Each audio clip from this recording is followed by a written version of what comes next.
రాజన్న సిరిసిల్ల జిల్లా కేంద్రంలో విలీన గ్రామాలు రైతులు వెంకటాపూర్ రైతులు వర్షాకాల వరి ధాన్యం కొనుగోలు కేంద్రాలకు యాసంగి పంటకు ఏర్పాటు చేసిన తాత్కాలిక స్థలాలు ఇప్పుడున్న వర్షాభావ పరిస్థితుల్లో అక్కడ కొనసాగించే పరిస్థితి లేక సెకండ్ బైపాస్ రోడ్ ఒకవైపు మూసివేసి కొనుగోలు కేంద్రాలు నిర్వహించుకోవాలని రైతులందరూ ఏర్పాటు చేసిన ఫ్లెక్సీలు డైవర్షన్ సింబల్స్ మార్కింగ్స్ పోలీస్ శాఖ వారు తొలగిస్తున్నారని తెలుసుకున్న రైతులు అక్కడికి చేరుకుని పోలీసులకు తమ గోడు వెలువెసుకున్నారు.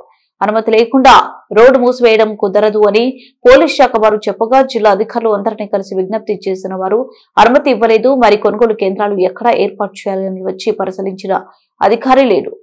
ప్రభుత్వ ప్రజాప్రతినిధి లేడు. మరి వరి కోతలు మొదలై నెల గడుస్తున్నా ఎందుకు ఏర్పాటు చేయడం లేదు? మరి రైతులు ధాన్యం ఎక్కడ ఆరబెట్టుకోవాలి, ఎక్కడ అమ్ముకోవాలి అని చెప్పాలి. రైతులందరూ బైపాస్ రోడ్డు మీద ధర్నాకు చేశారో ఒడ్లు పోస్తే స్థలమే లేకుంటే ఇక మిల్లర్లకు తక్కువ ధరకు అమ్ముకోవడమే దిక్కని మాకు న్యాయం చేయాలని బైపాస్ రోడ్డు మీద వడ్లు కొనుగోలు కేంద్రాలు ఏర్పాటు చేయాలని డిమాండ్ చేయడం జరిగింది.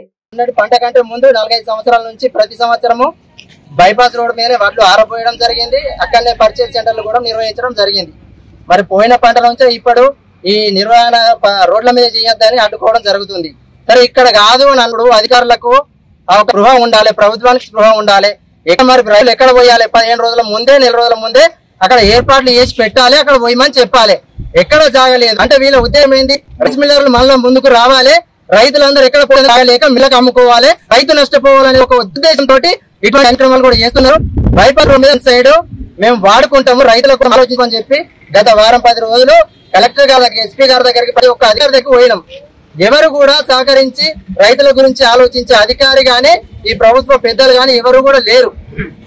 మేము మా అంతటా మేముగా 7 గ్రామాల రైతులము ఇలా అందరం వచ్చి ఇక్కడ ఫ్లెక్సీలు అడ్డం కట్టి మార్కేషన్ రోడ్ డైవర్షన్ మార్కింగ్ పెట్టి రిబ్బన్స్ అడ్డం కట్టి మరి సెక్యూరిటీ డే అండ్ నైట్ కోసం ఏర్పాటు చేసి సిరిసిల్ల పట్టణం కూడా కామరెడ్డి నుంచి వేములవాడ పోయే వాళ్ళందరూ సిరిసిల్ల పట్టణంకి పోవాలి, వేములవాడ నుంచి వచ్చే వాళ్ళందరూ వన్ వే నడపడానికి పకడ్బందీ ఏర్పాట్లు చేసుకొని వన్ వే నడిపించుకుంటూ ఎవరికి ఇబ్బంది కలగకుండా, వాహనదారులకు ఇబ్బంది కలగకుండా ఈ రోజు ఇక్కడ ఏర్పాట్లు చేసుకోవడానికి ఇలా రైతులందరం కూడా ప్రొద్దునచ్చి ఇక్కడ ఏర్పాట్లు చేసుకుంటే మరి ఇలా దీనికి పర్మిషన్ లేదు అని చెప్పి ఇప్పుడు ఆ ఫ్లెక్సీలు అవన్నీ బ్యారికేడ్లు అన్ని తొలగించడం జరిగింది.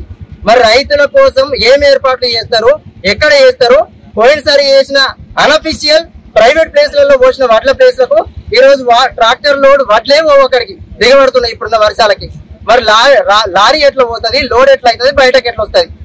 ఎక్కడ ఎండ పోయాలి, ఎక్కడ వడ్లాలి, ఎక్కడ వడ్లు అమ్మాలి, ఎవరు కొనాలి? వీటన్నిటి మీద కూడా మేము అందరం కూడా కలెక్టర్ గారి దగ్గరికి 7 గ్రామాల రైతులందరం కూడా కలెక్టర్ గారిని కలిసి మాకు ఏం ఏర్పాట్లు చేస్తారో చెప్పాలి. బైపాస్ రోడ్లు ఇస్తారా, లేకుంటే అధికారిక ప్రజలకు ఇబ్బంది కలగకుండా, రైతులకు ఇబ్బంది కలగకుండా ఎక్కడ ఏర్పాట్లు చేస్తారో 2 రోజుల్లో చేస్తారో మాకు రేపు కలెక్టర్ గారు మాకు ఆ విషయం చెప్పి మాకు వడ్లు అమ్ముకోవడానికి ఎటువంటి ఏర్పాట్లు చేస్తారో చెప్పాలి. జై జవాన్, జై జవాన్, జై కిసాన్.